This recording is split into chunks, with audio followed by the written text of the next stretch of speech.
done by the Shanduka Black Umbrellas and all its partners, and we know that there are quite a number of partners in the form of service providers, supporters, and the supplier, development sector.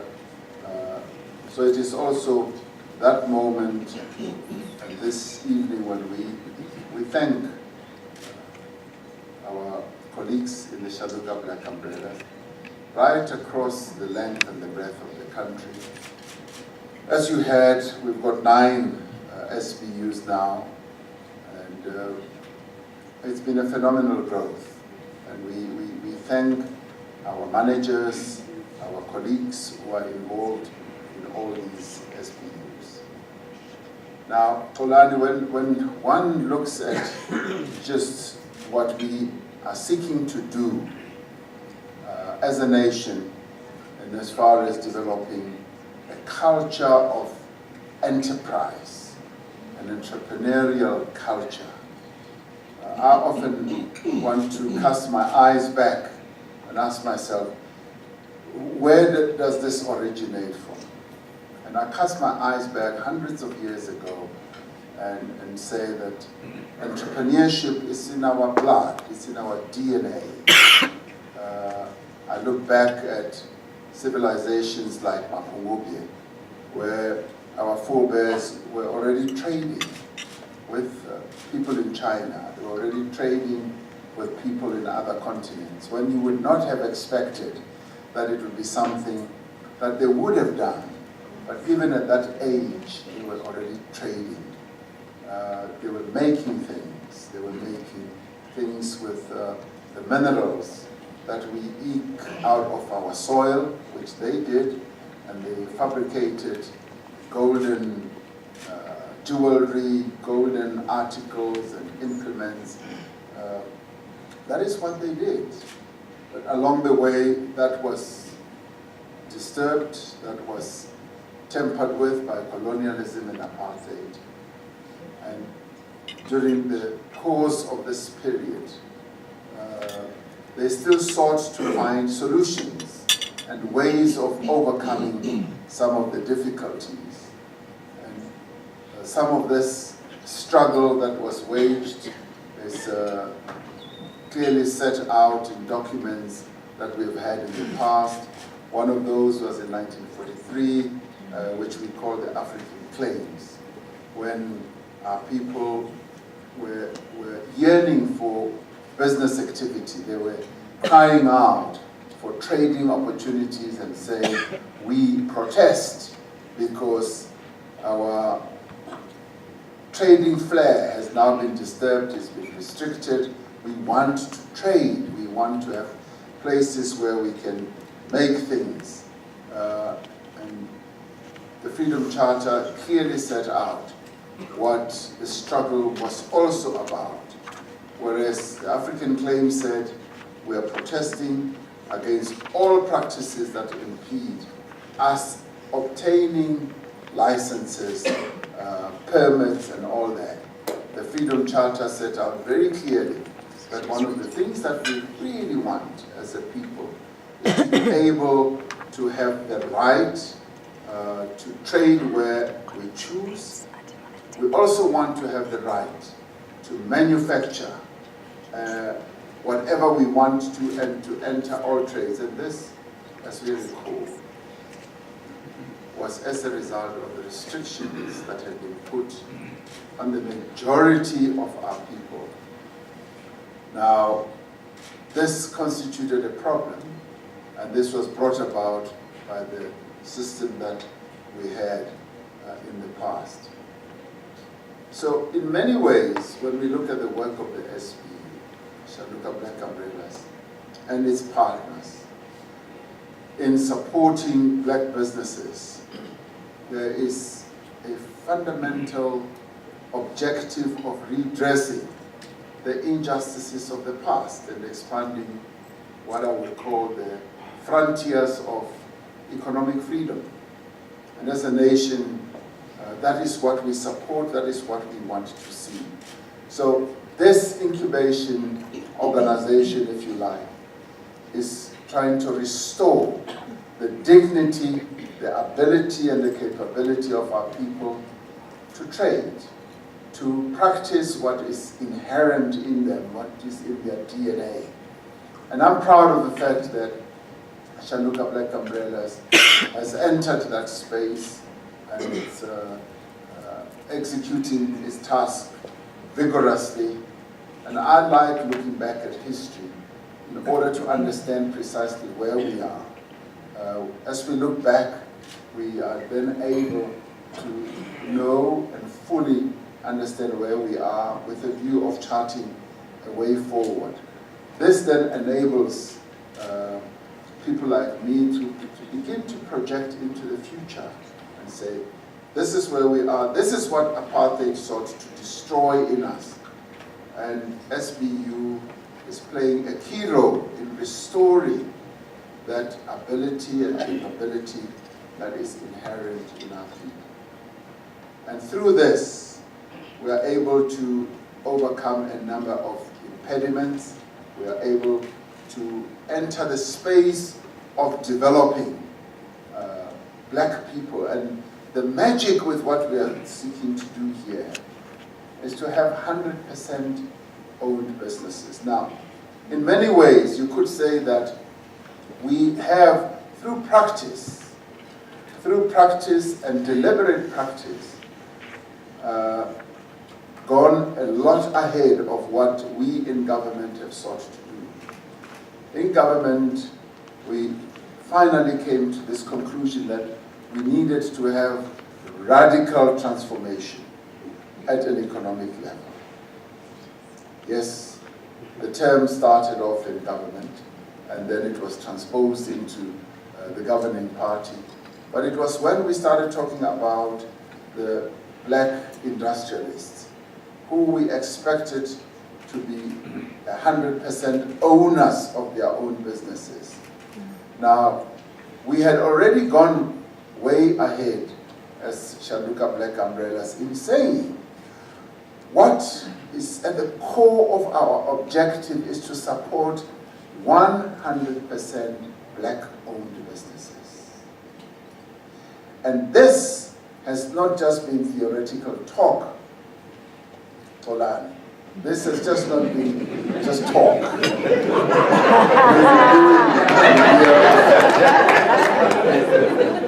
We've put it in practice here. And I guess having done so, others are following. Government is following. That's very nice to be ahead of the curve. And so we have been ahead of the curve. And this model, if you like, this experiment has been proven to be so correct. And the people who have won these awards today, 100% black-owned businesses, some of them are family-owned, husband and wife, and it's a wonderful model that works, because it is through that we are really able to put flesh, meaning, and everything to radical economic transformation. This, colleagues, is part of it. If you ever wanted to know and understand what it is, this is part of it. But we want to do it with a measure of adding something else. And I'll come to what I believe we now need to do. Now, through the various things that we are doing in government, the codes, we're making progress. We're doing extremely well. And government is committing quite a lot of help and assistance. And one of those was to start a ministry, or to establish a Ministry of Small Business Development. That is taking root. When the minister went to Washington to the IMF Small and Medium Enterprise Conference, she came back really excited and gave me the document. She said, DP, I learned so much.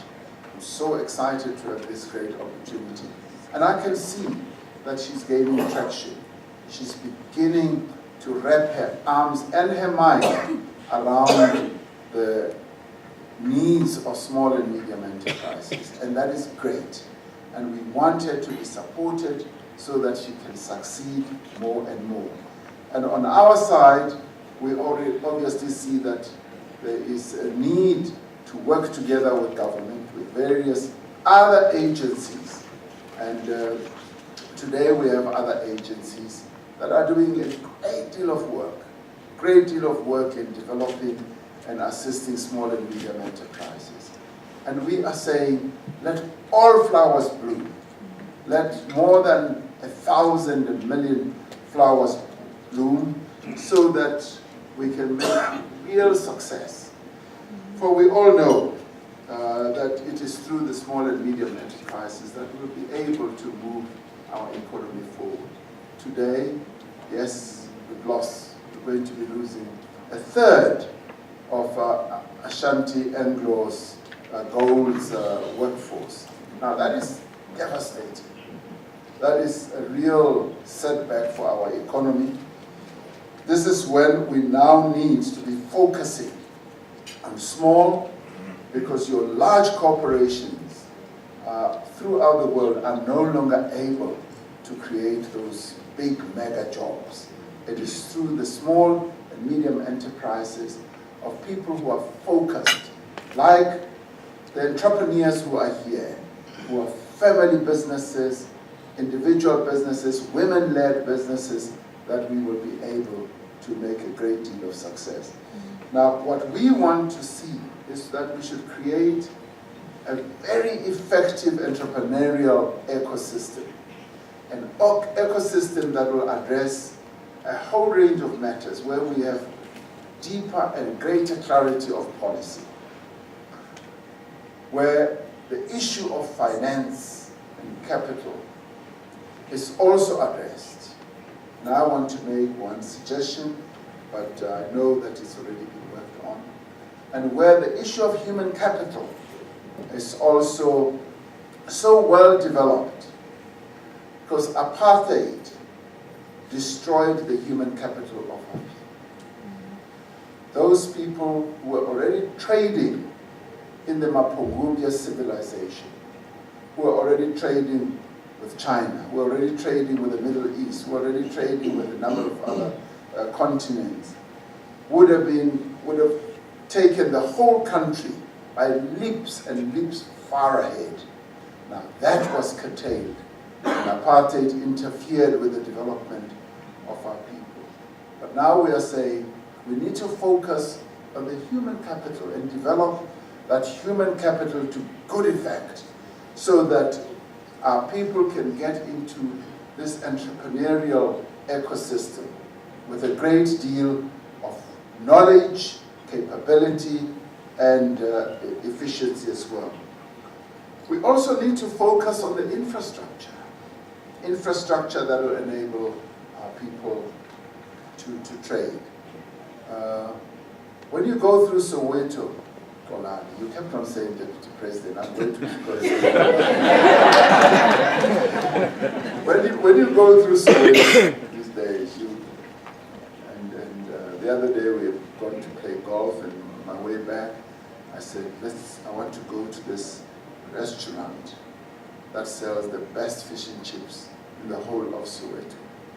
So with my convoy, we went there, and we caused a big disturbance. But we went into this shop. Now, when I last saw it, which would have been about 30 years ago, it looked good. But it's owned by the city council, and it became derelict. And that is the type of infrastructure that we need to reboot, so that traders who trade amongst our people are then able to get into modern times of commercial activity. So an ecosystem that should improve entrepreneurship should also include infrastructure. And there should also be full support, market access, and more importantly, CIP's pet subject, which is efficiency. We should also get our businesses to be efficient, to use space, capital, resources so efficiently and cost effectively.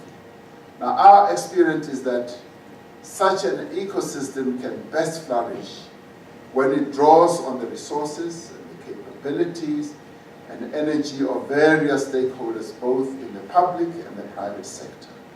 And this is where the call is made for all stakeholders to give as much support and open avenues of support for small and medium enterprises. And we all know globally, small businesses are acknowledged as key contributors to economic development. And in a number of countries like Germany, for instance, they boast that more than 80% of their GDP is driven by small and medium enterprises. I'm sitting next to Stephen Wu from Huawei there. And he says Huawei was established in 1988. 1988, and Mr. Ren, who I've met when I went to China, he had $5,000, three employees. And today, Huawei is an $80 billion turnover company. And already is the #1 globally in a number of platforms. And I think competing to become the overall #1 telco company, which has also migrated from just being a switch manufacturer to being a handset manufacturer. A number of you already have Huawei telephones, and they're already competing with the Nokias and the iPhones and all. So this started off with Nokia no longer.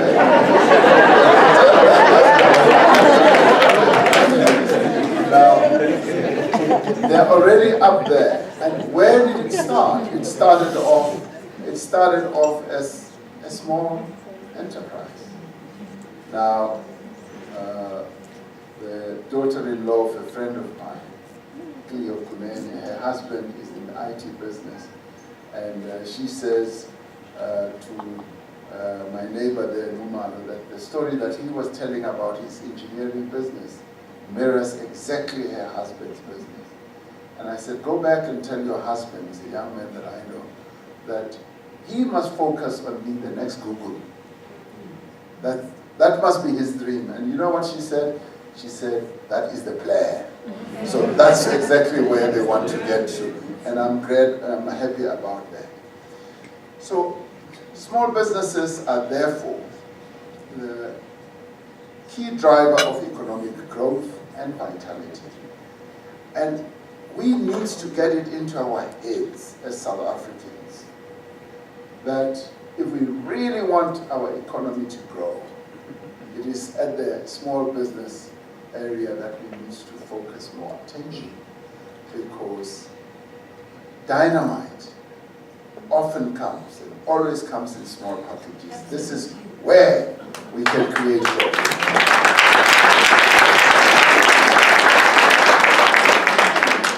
And this is where, as we work together, we can have a great deal of innovation, new ideas. And one of the things, Tolani, that I really like, once again, is when you actually go to universities and meet these young people, because they are at universities, they are at colleges. I mean, just the opportunity to be in a learning environment, it just opens up their creativity, and they want to create businesses. And what we now need to do is to give them maximum support so that they can succeed at what they need to do. Over time, the focus needs to shift from narrow programs that address just one element of entrepreneurship, such as funding or training, to more broad-based approaches, whose intention is to create a national environment and culture where entrepreneurship can thrive. And we need to be obsessed. We need to be mad and crazy about giving support, giving life, giving everything that we can do for small and medium enterprises. When I left politics, in 1996. This was one of the areas that I dreamed of focusing on. Just taken time, but I'm rather glad with the number of people who are here, who are really the brains behind getting this whole process started. Those Kolani who are lying to you that, oh, it's your vision and all that, they're lying to you. The real brains and the vision has come from a number of people who are sitting here, who were the real spirit and driver of getting us where we are. If anything, maybe I just came up with a silly idea, and they took up the silly idea and they've run with it. And today, that's what we have. Now, we have steadily, as the Shanduka Black Umbrellas, and incrementally developed an approach to enterprise and supply development that has been proven and that has proven that it can be sustainable, cost-effective, and produce results. And the result is what you see here today.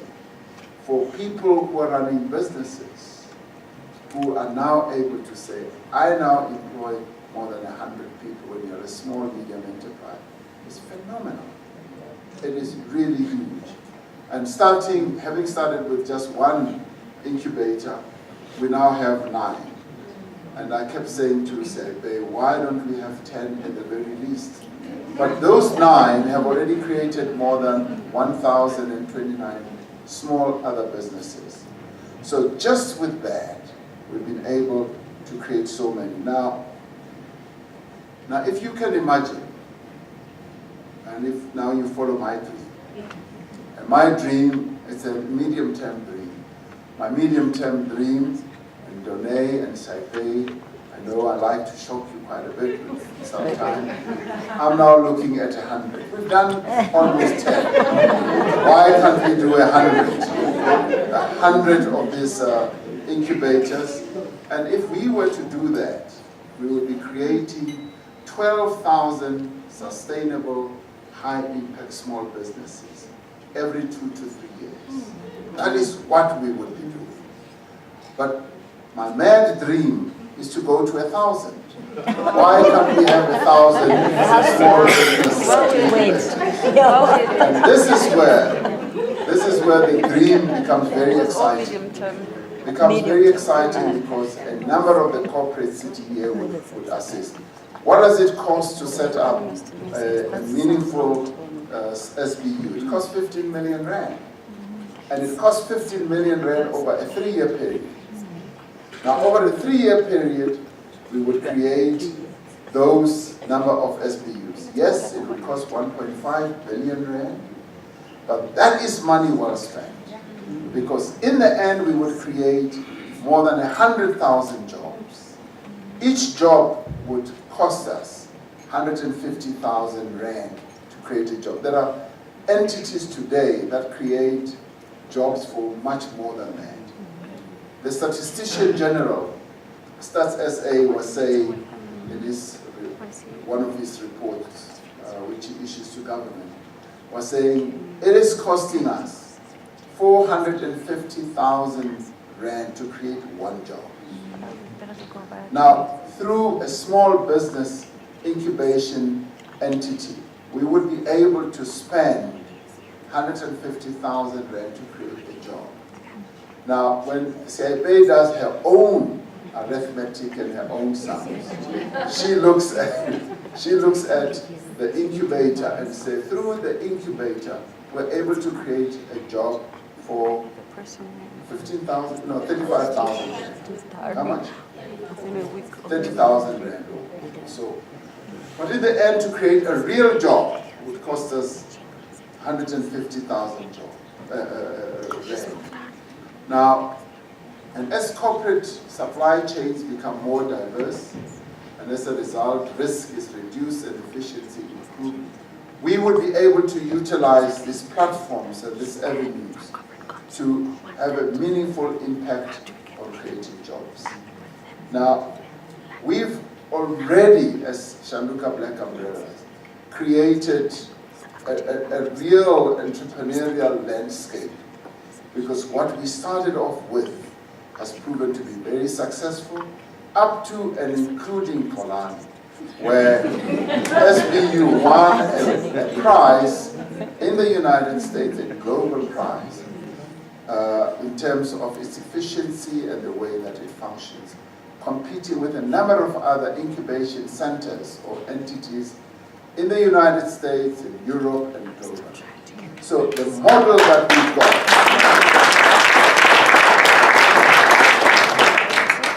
now the model that we've got has really proven itself and is gaining traction. And we have a number of methods of measuring it. Sebei got really excited last year when we reached R1 billion turnover for all our, say, if you like, 1,000 businesses. Now, that's not Mickey Mouse. That's really meaningful. But 3 months later, she said, it's now grown to R1.5 billion. And now I hear it's 1.7 billion. Yeah?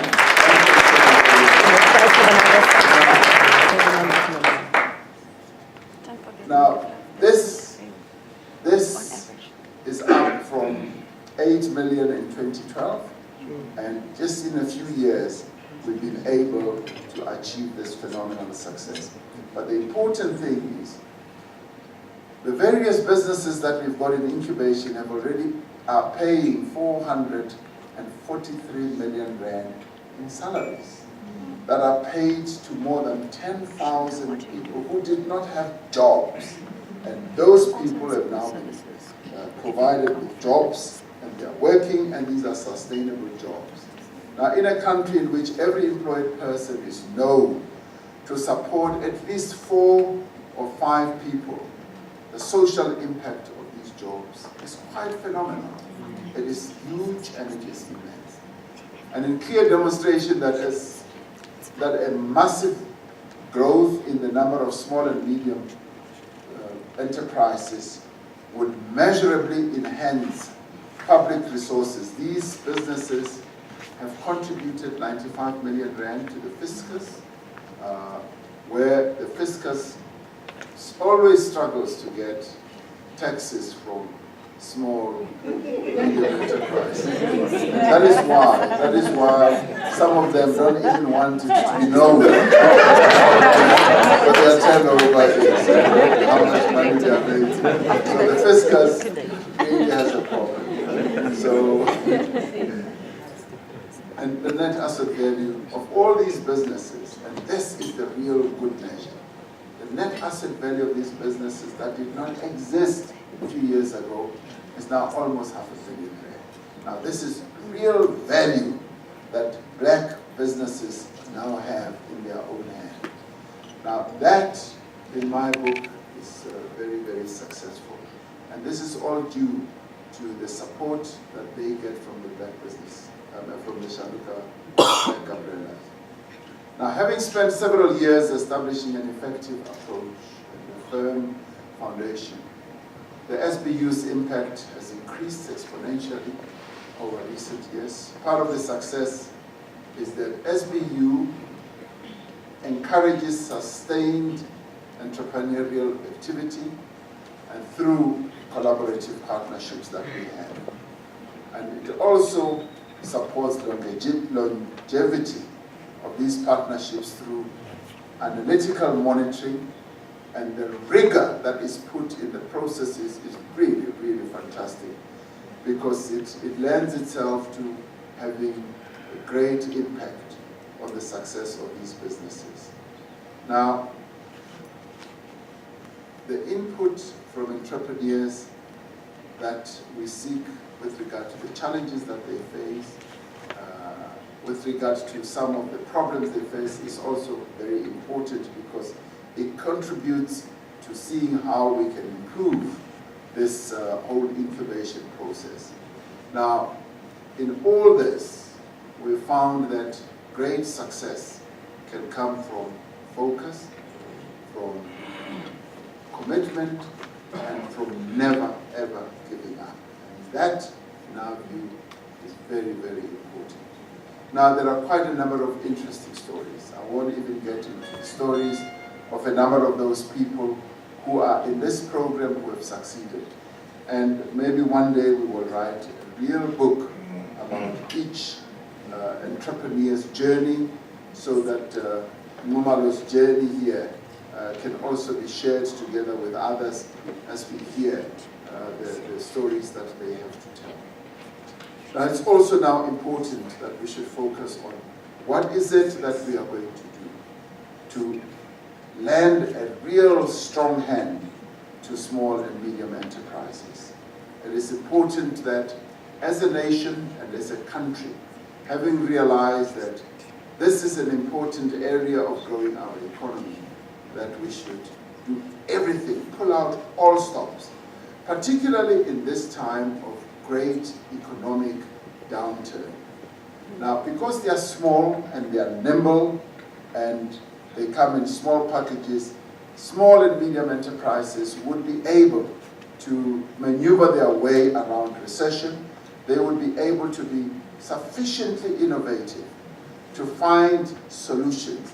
Because here you are dealing with a single operator. You are not dealing with a whole board, a huge board that wants to get, economists and financial advisors, merchant banks to come and advise on how they can escape the recession. Now, with the small medium enterprise, we're dealing in a very focused way. So that is why we now need to give more assistance, particularly in times of recession. We need to open up more avenues for help. We need to see how best the support that we can give can be increased. Firstly, there needs to be a better understanding of the SME sector by public development financial institutions. They need to understand what the real needs are, because funding is always the problem. Incubation entities like this, the 1,000 that I want to see created, can always be there to support. Funding will always be a challenge and a problem. So committed funds that you often find are not dispersed because application procedures are usually onerous and they usually create huge bottlenecks and impediments for small and medium enterprises. And we need to find innovative solutions where we can unlock sources of capital. Now, in this regard, I look at the 1,000 or so businesses that we already have. And I was whispering to some of the colleagues there, and I was saying, if these 1,000 businesses are said to be successful and therefore sustainable, surely there should be a way in which we could say some of them could be listed. Why don't we find, and it is already being investigated, Kolani, why don't we find a way of saying some of these businesses could be 25%, 50%, 60% should be listed on some alternative listing platform. We need to give these businesses the ability to raise capital so that they can grow even bigger than what they are, so that they can become the next Googles, they can become the next Huawei's, they can become the next big thing that you can find in the nation. That they will only be able to do if they get capital. Yes. And we therefore need to be their partners. I would like to invest in one of those businesses. Give me a way in which I can invest in those businesses and get a decent return. And similarly, some stock fell in Soweto, Port Elizabeth or whatever. If the business is functioning, this woman-led, what do we call it, recycle first, is a successful business as it is in Cape Town. Why don't we could create a platform through which other people can come and invest in that business. And the operators and the owners would possibly welcome without losing control, because we want them to be